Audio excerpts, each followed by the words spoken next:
Hello friends, welcome back to my channel. तो friends, आज की जो वीडियो है, इस वीडियो में हम बीपीएससी टीआरई 3 का जो पीआरटी का पेपर हुआ था उसके सभी सलूशन देखेंगे। जी हाँ दोस्तों, सभी क्वेश्चंस का सलूशन देखेंगे कि किसका आंसर कौन सा सही है। दोस्तों, इस वीडियो में जो हम आपको आंसर बताएंगे वह बीपीएससी के अकॉर्डिंग बताएंगे। जो बीपीएससी के आंसर की आई है उसके हिसाब से कौन सा आंसर सही है वही आंसर आपको इस वीडियो में बताएंगे।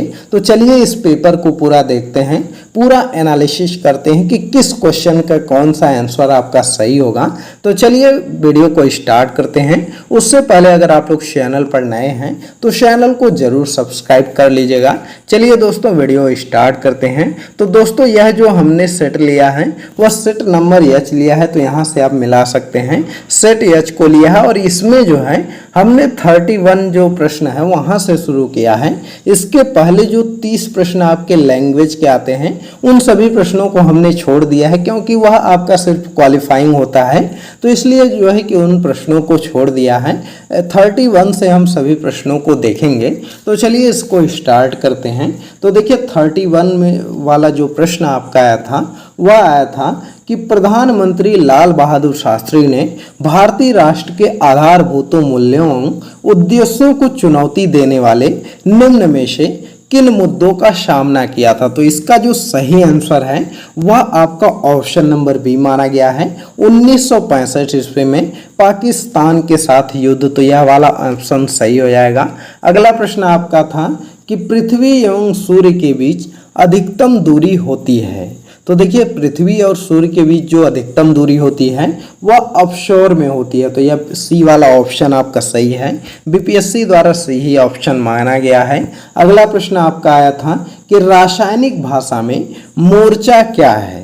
तो देखिए अगर हम बात करें रासायनिक भाषा में मोर्चा, जिसको कि जंग बोलते हैं, तो उसको जो है कि हम हाइड्रेटेड फेरिक ऑक्साइड बोलते हैं, तो सी वाला इसका आंसर सही है। अगला प्रश्न आपका आया था कि शीत ऋतु में तमिलनाडु के तटीय क्षेत्रों में वर्षा होने का कारण है, तो इसका जो बीपीएससी द्वारा आंसर माना गया है वह है लौटते हुए दक्षिण पश्चिम मानसून, तो सी वाला ऑप्शन आपका सही है। अगला प्रश्न दोस्तों है कि अम्लीय वर्षा के लिए प्रदूषक है। तो देखिए अगर हम अम्लीय वर्षा के लिए प्रदूषक की बात करें तो इसका आंसर SO2 हो जाएगा, जो कि ऑप्शन नंबर ए है। दोस्तों, यह सभी प्रश्न हम बीपीएससी द्वारा जो बताया गया है वही प्रश्नों को बता रहे हैं, और सभी प्रश्नों को दोस्तों जल्दी जल्दी इसलिए करवा रहे हैं क्योंकि जो है कि हमारा उद्देश्य है कि सिर्फ आपको आंसर बताना, क्योंकि दोस्तों काफ़ी ज़्यादा क्वेश्चन 120 क्वेश्चन करवाना है, तो ऐसे में काफ़ी ज़्यादा टाइम लग जाएगा। अगला प्रश्न आपका है कि लॉस एंजलिस में आयोजित गोल्डन ग्लोब्स 2024 में सर्वाधिक अवार्ड किस फिल्म को मिला। तो इसका जो सही आंसर है वह है ओपेनहाइमर को जो है वह लॉस एंजलिस में जो है कि सर्वाधिक गोल्डन ग्लोबल्स जो है अवार्ड मिला था, तो इसको आप याद रखिएगा।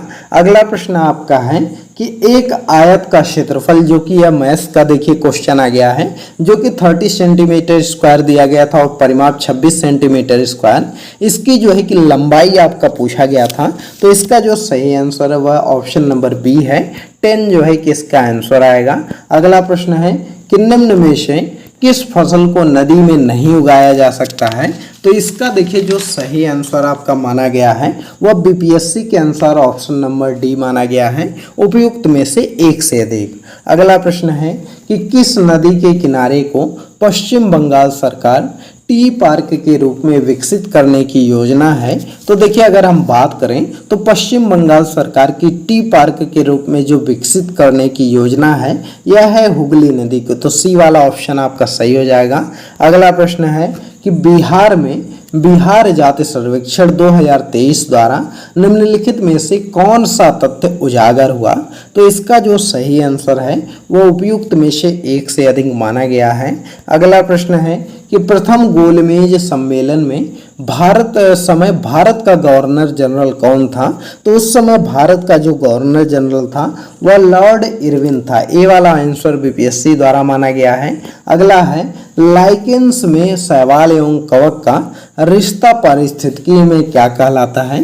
तो इसका सही आंसर सह उपकारिता हो जाएगा। ए वाला ऑप्शन आपका सही है। अगला प्रश्न मैथ का है, तो इसमें दो समीकरण आपका दिया गया है और इसमें x और y का मान आपको निकालना है। तो इसको जब आप हल करेंगे तो ए वाला ऑप्शन आपका सही हो जाएगा, 13 और 17 आंसर हो जाएगा।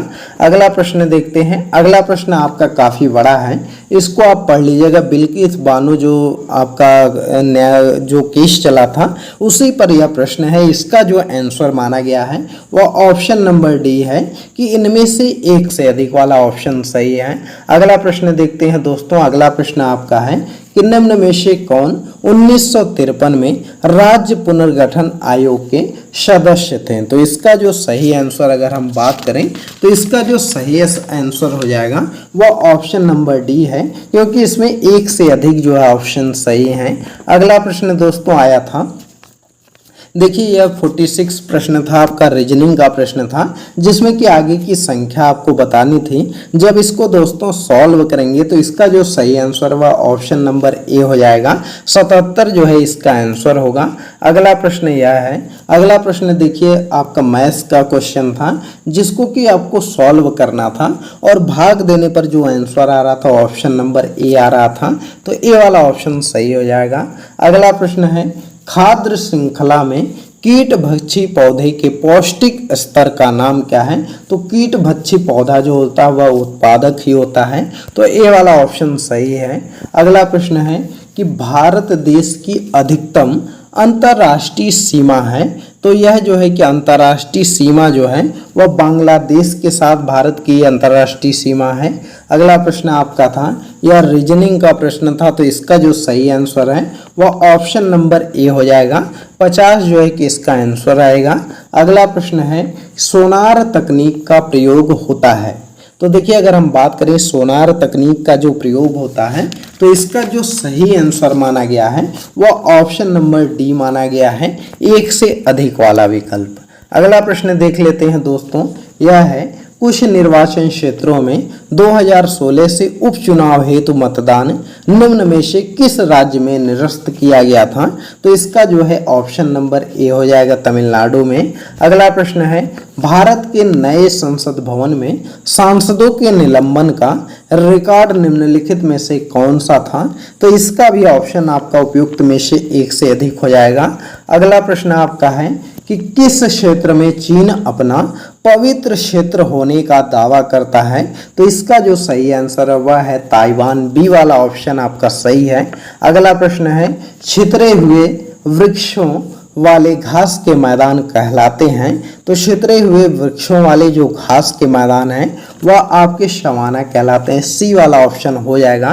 दोस्तों वीडियो पसंद आ रही हो तो लाइक करिए, ज़्यादा से ज़्यादा शेयर करिए। दोस्तों आप वीडियो को लाइक करते हैं तो मोटिवेशन मिलता है और काफ़ी मेहनत लगता है इस वीडियो को बनाने में, क्योंकि जो है कि सभी वीडियो का PDF वगैरह तैयार करना होता है, तो इसलिए काफ़ी टाइम जाता है। तो आप लोग ज़रूर लाइक किया करिए और ज़्यादा से ज़्यादा वीडियो को शेयर भी किया करिए। दोस्तों हम इसमें सभी क्वेश्चनों को जल्दी जल्दी करवा रहे हैं, बस जो है कि हमारा उद्देश्य है कि सभी क्वेश्चन का आंसर आपको पता चल सके।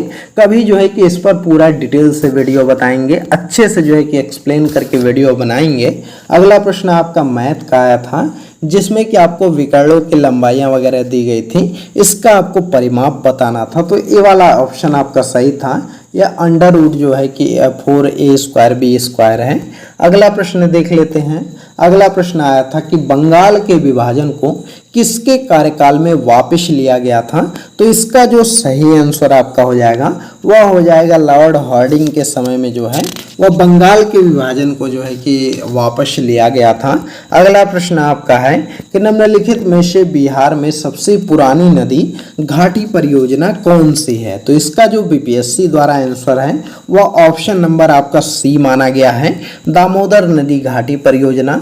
अगला प्रश्न आपका मैथ है, इसको जब दोस्तों आप सॉल्व करेंगे तो इसका जो आंसर आ रहा है वह ऑप्शन नंबर ए हो जाएगा, 7.4437 आंसर है। अगला प्रश्न आया था, इनमें से जो है कि नीचे दिए गए शब्दों का अर्थपूर्ण क्रम में प्रदर्शित करना था। तो इसका जो ऑप्शन है वह ऑप्शन नंबर ए हो जाएगा। पहले 4 नंबर आएगा, फिर 5 नंबर, फिर 1 3 फिर 2 1, तो यह हो जाएगा। अगला आपका आया था कि मुंबई और नई मुंबई को जोड़ने वाला जो अटल सेतु है उसकी लंबाई पूछा गया था। तो 21.8 किलोमीटर लंबा है, तो इसको याद रखेंगे। अगला प्रश्न आपका रीजनिंग का था, इसमें जो है कि आयत की संख्या पूछी गई थी, तो इसका ऑप्शन सी सही हो जाएगा। 9 आयत इसमें बन रहे थे। अगला प्रश्न दोस्तों देख लेते हैं। अगला प्रश्न आपका है कि निम्नलिखित में से कौन नीले लिटमस को लाल रंग में बदल देता है? तो वह आपका बदलता है सिरका। बी वाला ऑप्शन आपका सही हो जाएगा। अगला प्रश्न चलिए दोस्तों देखा जाए। अगर हम अगले प्रश्न की बात करें तो निम्नलिखित में से किस में से विषम को चुनना था? तो इसका जो सही आंसर है वह सहारनपुर आपका हो जाएगा। रीजनिंग का प्रश्न था। अगला है, इसमें जो है कि 24 फरवरी 2024 को प्रधानमंत्री नरेंद्र मोदी द्वारा कच्छ की खाड़ी में द्वारका को जोड़ने के लिए सेतु का उद्घाटन किया गया था, तो उसका नाम क्या था? तो वह सुदर्शन सेतु था। बी वाला ऑप्शन आपका सही हो जाएगा। अगला प्रश्न है, निम्न में से कुल कितने लोग 26 जनवरी 1950 को जो है कि 1950 से 2024 के प्रारंभ में बिहार के मुख्यमंत्री रहे हैं? तो देखिए, अगर हम बात करें बिहार के मुख्यमंत्री की तो सी वाला ऑप्शन आपका सही हो जाएगा। 23 लोग कुल मुख्यमंत्री रहे थे। अगला प्रश्न है, इसमें जो है कि मैथ्स का क्वेश्चन है और इसको दोस्तों जब आप सॉल्व करेंगे तो इसका जो सही आंसर आ जाएगा वह 154 आ जाएगा, जिसमें कि आपको परसेंटेज वगैरह दिया गया, इसका आंसर निकालना है। अगला प्रश्न है, रेगिस्तान में पाए जाने वाले जंतु कहलाते हैं?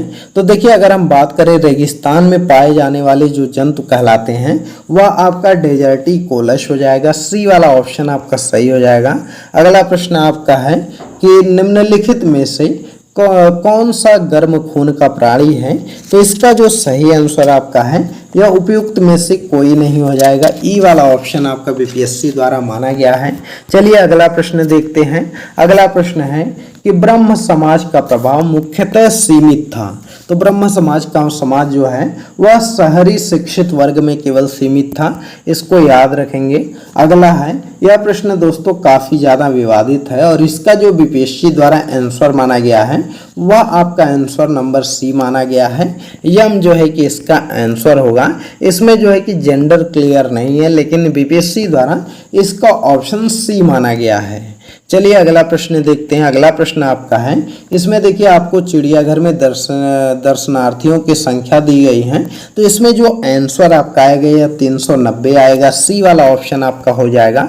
अगला प्रश्न देखते हैं, उस नियम का अनुसरण करके विकल्पों में दिए गए समुदायों का आपको विकल्प चुनना है, तो इसका देखिए जो सही आंसर हो जाएगा वह आपका सी वाला हो जाएगा। 15 तिया 45 होता है और 45 तिया 135 होता है। उसी तरह पैटर्न इसमें भी चल रहा है। क्षेत्रिक 18 हो गया और 18 तिया 54 हो गया। अगला प्रश्न है, निम्न राष्ट्रीय उद्यानों में से कौन सा एक सही सुमेलित नहीं है? तो जो बी वाला ऑप्शन आपका है, भगवान महावीर जो है कि बिहार से सुमेलित नहीं है। अगला प्रश्न है, निम्नलिखित में से कौन सी एक खाद्य श्रृंखला है? तो इसका जो सही आंसर है वह सी वाला है, घास है। उसके बाद हरिण लिखा है, हिरण है और जो है कि बाघ यह आपका खाद्य श्रृंखला है। अगला प्रश्न आपका है कि देश में मतदाता सत्यापित कागज लेखा परीक्षण विचारक निम्नलिखित में से किस वर्ष अस्तित्व में आया था? तो यह आपका आया था 2013 में। सी वाला ऑप्शन हो जाएगा। अगला है, सूखी बर्फ है। सूखी बर्फ आपका ठोस कार्बन डाइऑक्साइड होती है। अगला प्रश्न आपका है कि निम्नलिखित में से कौन सी भारत की सबसे लंबी नहर है?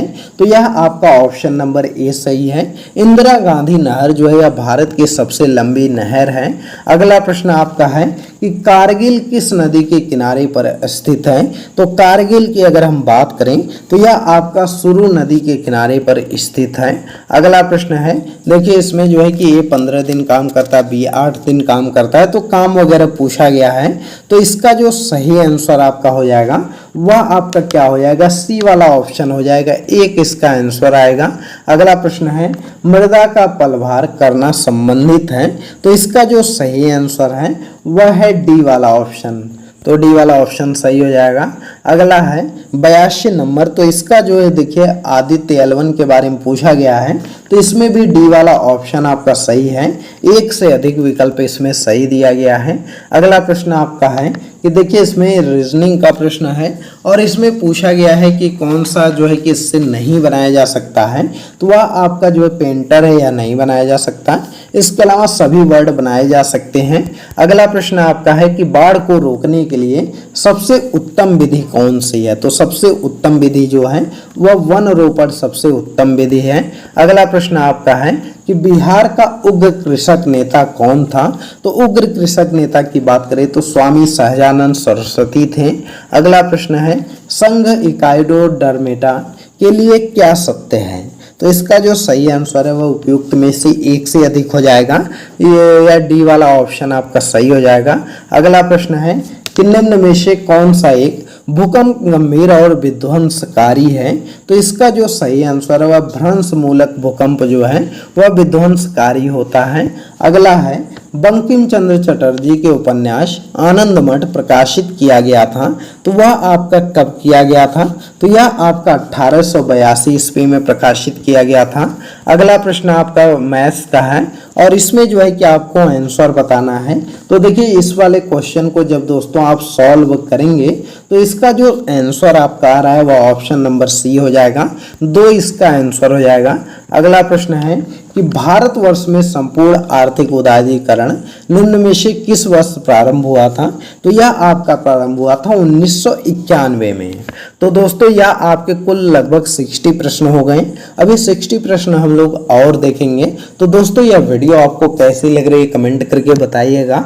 वीडियो पसंद आ रही हो तो लाइक करिए, ज़्यादा से ज़्यादा शेयर करिए। और दोस्तों हमारा एक टेलीग्राम चैनल भी है जिसका कि लिंक इस वीडियो के डिस्क्रिप्शन में दिया गया है, तो टेलीग्राम चैनल पर भी हमको फॉलो कर लीजिए। चलिए अगला प्रश्न देखते हैं। अगला प्रश्न आपका है कि पर्वतीय क्षेत्रों में पक्षियों के अधिकाधिक प्रजातियां किस जंगल में निवास करती हैं, तो इसका जो सही आंसर है वह ऑप्शन नंबर सी हो जाएगा, चीड़ के जंगल में निवास करती हैं, तो सी वाला ऑप्शन सही है। अगला प्रश्न है, अगला प्रश्न आपका रीजनिंग है कि एक कूट भाषा जो लिखा गया है, तो इसमें जो है कि इसका नंबर्स का आपको आंसर लिखना था कि इसको जो है कि किस तरह से हम संबंधित करेंगे, तो इसका ए वाला ऑप्शन जो है वह सही हो जाएगा, यही इसका आंसर आ जाएगा जब इसको हल करेंगे। अगला प्रश्न है कि बायोगैस का प्रमुख घटक कौन सा है, तो इसका जो सही आंसर है वह है मीथेन जो है वह बायोगैस का प्रमुख घटक है। अगला है कि मोहन उत्तर की तरफ 20 मीटर चला, तब वह बाएं मुड़ा तथा 10 मीटर चला, फिर दाएं मुड़ा और 20 मीटर चला, और फिर से वह दाएं मुड़ा और 10 मीटर चला, तो प्रारंभ से उसकी दूरी बताना था। तो इसका जो सही आंसर है वह 40 मीटर हो जाएगा, बी वाला ऑप्शन सही है। अगला प्रश्न देखते हैं। अगला प्रश्न है, यहाँ पर मैथ्स का यह भी क्वेश्चन है जो कि 39 दर्जन आम बेचने पर 13 दर्जन आम के विक्रय मूल्य के बराबर जो है वह लाभ होता है उसको, तो इसका जो सही आंसर हो जाएगा वह 50% हो जाएगा, कुल 50% लाभ उसको होता है। अगला प्रश्न है कि वायुमंडल में ऑक्सीजन का बृहद एवं उच्चतम स्रोत क्या है, तो देखिए अगर हम बात करें तो वायुमंडल में ऑक्सीजन का बृहद और उच्चतम स्रोत जो है वह समुद्री पौधों के प्रकाश संश्लेषण है। जी हाँ दोस्तों, क्या है, समुद्री पौधों का प्रकाश संश्लेषण है, बी वाला ऑप्शन सही हो जाएगा। अगला प्रश्न देखते हैं। अगला प्रश्न है कि शांत घाटी जिसको कि साइलेंट वैली कहते हैं किस राज्य में स्थित है, तो देखिए अगर हम शांत घाटी की बात करें तो यह आपका केरल राज्य में स्थित है। अगला प्रश्न आपका आया था कि यहाँ पर देखिए यह आपका रीजनिंग का प्रश्न था जिसका कि आंसर आपको निकालना था, तो इसका आंसर आप हल करेंगे तो 8 आ जाएगा, बी वाला ऑप्शन सही है।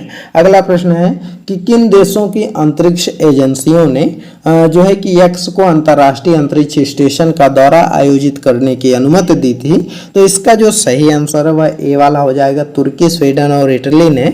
अगला प्रश्न आपका है कि उस वृत्ताकार मैदान के व्यास की लंबाई क्या है जिसका कि क्षेत्रफल 8 मीटर त्रिज्या के वृत्त के क्षेत्रफल से 36 मीटर स्क्वायर क्षेत्रफल वाले त्रिभुज के क्षेत्रफल के योग के बराबर है, तो इसका जो सही आंसर आपका आया था वह आया था 20 मीटर, बी वाला ऑप्शन सही है। अगला प्रश्न आपका है कि अंग्रेजी वर्णमाला पी का विपरीत अक्षर आपको लिखना था, तो इसका सही आंसर आपका के हो जाएगा। अगला प्रश्न दोस्तों देख लेते हैं। अगला प्रश्न आपका है कि ग्रीनविच माध्य समय में भारतीय मानक समय कितना आगे है। तो ग्रीनविच माध्य समय से भारतीय मानक समय 5.5 घंटे आगे है। सी वाला ऑप्शन आपका सही है। अगला है कांग्रेस समाजवादी दल की स्थापना कब हुई थी।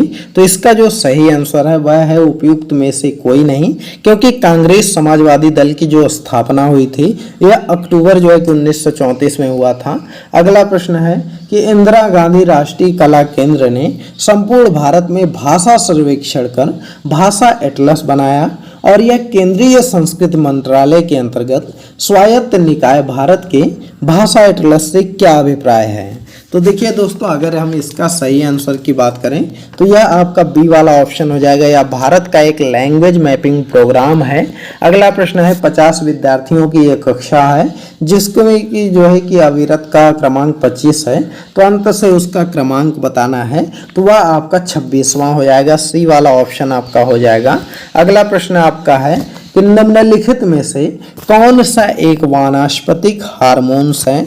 तो इसका जो सही आंसर है वह है साइटोकाइनिन जो है यह आपका वानस्पतिक हार्मोन्स है। अगला है 22 अप्रैल को मनाए जाने वाले पृथ्वी का संबंध है। तो 22 अप्रैल को जो मनाया जाने वाला पृथ्वी दिवस का जो संबंध है वह वातावरण से संबंधित जागरूकता से है। ये वाला विकल्प सही है। अगला प्रश्न है राष्ट्रीय उद्यान में सुरक्षा दी जाती है। तो राष्ट्रीय उद्यान में अगर हम बात करें तो यह संपूर्ण पारिस्थितिकीय तंत्र को सुरक्षा दी जाती है। अगला प्रश्न है कि एक खाद्य श्रृंखला में कौन से पोषक स्तर का ऊर्जा स्तर सबसे अधिक होता है। तो वह है उत्पादक का जो है कि ऊर्जा स्तर सबसे अधिक होता है। अगला है वायुमंडल अपनी अधिकतम ऊर्जा प्राप्त करती है। तो यह आपका कहाँ से जो है कि वायुमंडल अपनी अधिकतम ऊर्जा प्राप्त करती है। तो इसका जो बीपीएससी द्वारा आंसर माना गया वह सी है। यह प्रश्न काफी ज्यादा विवादित है क्योंकि इसका ऑप्शन ए होना चाहिए, लेकिन बीपीएससी ने इसका आंसर सी माना है, तो हम सी ही रखेंगे। अगला प्रश्न आपका है कि 5 लड़के एक पंक्ति में उत्तर से की तरफ मुंह करके बैठे हैं। तो इस रीजनिंग को आपको हल करना है। तो इसका जो सही आंसर आपका आएगा ऑप्शन नंबर बी आएगा कि वो इसका आंसर होगा। अगला प्रश्न है यहाँ पर देखिए, यह मैथ्स का सवाल है। इसमें जो है कि 5% घटाया जाता है फिर बढ़ाया जाता है 10%, तो मूल प्रवृत्ति पर क्या असर पड़ती है। तो यह जो है 4.5% वह संख्या बढ़ जाती है।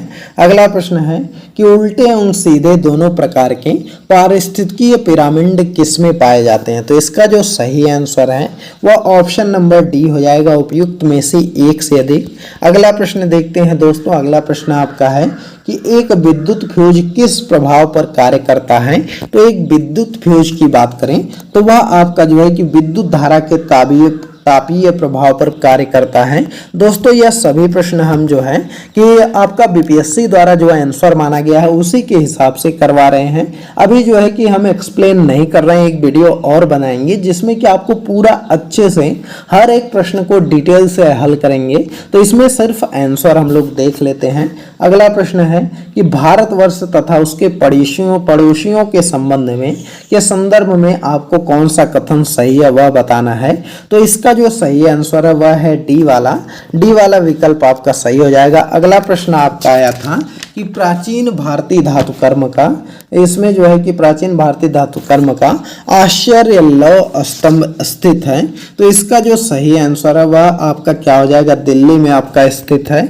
अगला प्रश्न आपका है कि ऑपरेशन बरगा ने भारत के निम्न में से किस राज्य सरकार के लिए संधारणीय समर्थन प्राप्त किया था। तो यह है पश्चिमी बंगाल के राज्य सरकार के लिए। अगला प्रश्न आपका आया था कि महात्मा गांधी जी के राजनीतिक गुरु कौन थे। तो यह गोपाल कृष्ण गोखले थे। ए वाला ऑप्शन सही हो जाएगा। अगला है मानव आंख की फोकस दूरी में परिवर्तन निम्नलिखित में से किसके कारण होता है। तो यह सिलियरी मसल्स जो है उसके कारण होता है। अगला प्रश्न है कि कौन से लक्षण किसी पादप को जलोदभिद्ध बनाते हैं। तो इसका जो सही आंसर आपका हो जाएगा, तो कौन सा जो है कि लक्षण जलोदभिद्ध बनाते हैं। तो इसका डी वाला ऑप्शन आपका सही, उपयुक्त में से एक से अधिक। अगला प्रश्न दोस्तों यहाँ पर क्वेश्चन छूट गया है, तो यह 121 वाला क्वेश्चन है। आप देख लीजिएगा, इसमें 121 वाले में जो आंसर आएगा ऑप्शन 4 आएगा। लग रहा है इसमें क्वेश्चन नहीं अटेंड किया गया है। अगला प्रश्न देखते हैं। अगला प्रश्न आपका दोस्तों दिया गया है 122 नंबर, जो कि हमारे राष्ट्र को मुख्यतः राष्ट्रवाद के आधार पर निर्मित करने की राजनीतिक प्रवृत्ति का नेतृत्व तो भारत में निम्न में से किस राजनीतिक दल द्वारा जो है विकसित किया गया? तो इसका जो सही आंसर है वह है भारतीय जनता पार्टी द्वारा। अगला प्रश्न देखते हैं कि वाहनों के साइडों में ट्रैफिक देखने के लिए किस प्रकार के दर्पण का प्रयोग करते हैं? तो उत्तल दर्पण का हम लोग प्रयोग करते हैं। अगला है 18 फरवरी 2024 को श्रीहरिकोटा से अंतरिक्ष में भेजे गए इनसैट 3DS का प्रयोग किस लिए किया जाता है? तो यह आपका ऑप्शन हो जाएगा मौसम विज्ञान के क्षेत्र में। अगला प्रश्न दोस्तों देख लेते हैं। अगला प्रश्न है कि 1885 में भारतीय राष्ट्रीय कांग्रेस की स्थापना किसने की थी? तो इसका जो सही आंसर आपका हो जाएगा उपयुक्त में से कोई नहीं, क्योंकि इसमें ऑप्शन नहीं दिया गया। भारतीय राष्ट्रीय कांग्रेस की स्थापना A.O. ह्यूम ने किया था। अगला है भारत के किस राज्य में सर्वाधिक सागवान के जंगल पाए जाते हैं? तो यह आपका मध्य प्रदेश हो जाएगा। ए वाला ऑप्शन सही हो जाएगा। अगला है निम्नलिखित में से कौन सी अंतःस्रावी ग्रंथि नहीं है? तो जो लैक्रिमल है यह आपका अंतःस्रावी ग्रंथि नहीं है। अगला है निम्न में से कौन सा नवीकरणीय ऊर्जा का स्रोत है? तो नवीकरणीय ऊर्जा के स्रोत माने तो इसमें ई वाला विकल्प सही हो जाएगा, इनमें से कोई नहीं। अगला प्रश्न है कि भारत के किस उत्तर पूर्वी राज्य में जनजाति जनसंख्या की अधिकतम संकेंद्रण है? तो वह आपका नागालैंड हो जाएगा। नागालैंड में जो है किस नहीं दोस्तों, इसका नागालैंड आंसर नहीं माना गया है। इसका जो है कि मिजोरम हो जाएगा। बी वाला ऑप्शन आपका सही है। बीपीएससी द्वारा बी वाला ऑप्शन दिया गया है। अगला प्रश्न देख लेते हैं। अगला प्रश्न है कि भारत के संविधान की प्रस्तावना न्याय की गारंटी देता है। इसका तात्पर्य है कि भारत के अपने जनमानस को अनुमति देना है। तो इसका सही आंसर क्या हो जाएगा? यह है कि ये डी वाला हो जाएगा, उपयुक्त में से एक से अधिक। अगला प्रश्न देखते हैं। जिस प्रकार दुर्घटना का संबंध सावधानी से है, उसी प्रकार जो है कि बीमारी का संबंध किससे है? तो स्वच्छता से हो जाएगा। अगला प्रश्न आपका है कि भारत और जापान द्वारा जो है कि सैन्य अभ्यास 25 फरवरी 2024 को जो है कि राजस्थान के महाजन क्षेत्र में आयोजित किया गया था। उस संयुक्त सैन्य अभ्यास का नाम क्या था? तो उसका जो नाम था वह धर्म गार्डियंस 2024 था। दोस्तों यह वीडियो पसंद आ रही है तो लाइक कर दीजिए, क्योंकि वीडियो बनाने में काफ़ी मेहनत लगता है और आप लोग लाइक करते हैं तो मोटिवेशन मिलता है। चलिए अगला प्रश्न आपका है कि निम्न में से किस भारतीय संविधान ने भारत न्यायपालिका को संसद के अधीन बना दिया था? तो यह आपका है 42वें संविधान संशोधन ने। अगला प्रश्न है किसने कर की नई व्यवस्था के विरुद्ध शोषणकारी शक्तियों का विरोध किया था? तो यह आपका जो है कि आंसर जो हो जाएगा 1855-56 में बिहार के संथालियों ने। अगला प्रश्न देखते हैं। अगला प्रश्न आपका है कि सरल ब्याज की किस दर को धनराशि 24 वर्षों में अपनी 7 गुनी हो जाती है? तो यह है 25%। आपका आंसर आ जाएगा। बी वाला ऑप्शन सही हो जाएगा। अगला प्रश्न है कि ज्वालामुखी की क्रिया की अंतिम प्रतीक क्या है? तो इसका सही आंसर ए वाला हो जाएगा। धुआरे जो हैं यह आपका सही आंसर है। अगला प्रश्न है कि लंदन में सर कर्नल वायली की हत्या किसने की थी? तो लंदन में जो कर्नल वायली की हत्या मदन लाल ढींगरा ने किया था। अगला प्रश्न आपका है कि निम्नलिखित में से इसमें जो है कि मैं 138 में से क्या बताना है? यहाँ 138 नहीं है, गलत दिया गया है। इसमें जो है कि निम्नलिखित में से आपको बताना है कि 3 मई 2023 को मणिपुर में जो जाति हिंसा का महत्वपूर्ण कारण क्या था? तो इसका डी वाला ऑप्शन सही हो जाएगा। अगला प्रश्न है कि निम्न में से कौन सा भारत के प्रधानमंत्री थे जब 73वां और 74वां संविधान संशोधन अस्तित्व में आया था? या पीवी नरसिम्हा राव थे? तो सी वाला ऑप्शन सही है। अगला है एक दीवार घड़ी जो है 12 बजे चलना शुरू करती है तो 5:10 पर घंटे की सुई कितने डिग्री घूम जाएगी? तो यह 155 डिग्री घूम जाएगी। अगला प्रश्न है कि ओजोन के बारे में आपको कुछ तथ्य दिया गया है, इसका सही आंसर आपको बताना है। तो इसका जो सही आंसर हो जाएगा वह उपयुक्त में से कोई नहीं हो जाएगा, ई वाला विकल्प आपका सही है। अगला प्रश्न है कि दिल्ली के लाल किले में आज़ाद हिंद फौज का प्रसिद्ध मुकदमा चला था, तो यह हुआ था 1945 ईस्वी में। अगला प्रश्न आपका आया था कि निम्नलिखित में से किसमें टंगस्टन का प्रयोग किया जाता है, तो टंगस्टन का प्रयोग हम विद्युत बल्ब में करते हैं। अगला प्रश्न है कि यदि बीते हुए कल से पहले का दिन सोमवार था तो आने वाले कल का अगला दिन क्या होगा, तो इसका जो है कि सही आंसर सी हो जाएगा, शुक्रवार आपका होगा। अगला प्रश्न देख लेते हैं दोस्तों। अगला प्रश्न है, यहाँ पर 5 संख्या दी गई है, इसका जो है कि आपको आंसर बताना है। तो इसको जब आप हल करेंगे तो ऑप्शन नंबर बी आएगा, 11,402 आंसर इसका है। अगला प्रश्न है कि निम्न में से कौन भारतवर्ष के प्रथम निर्विरोध एवं सर्वसम्मत से निर्वाचित राष्ट्रपति हुए थे, तो इसका जो सही आंसर आपका है वह नीलम संजीव रेड्डी हो जाएंगे। अगला प्रश्न है, निम्न में से कौन दक्षिण से उत्तर की ओर हिमालय पर्वतमालाओं का सही क्रम है, तो यह आपका बी वाला ऑप्शन हो जाएगा। सबसे पहले पीर पंजाल, फिर जास्कर, फिर लद्दाख, फिर काकाकोरम हो जाएगा।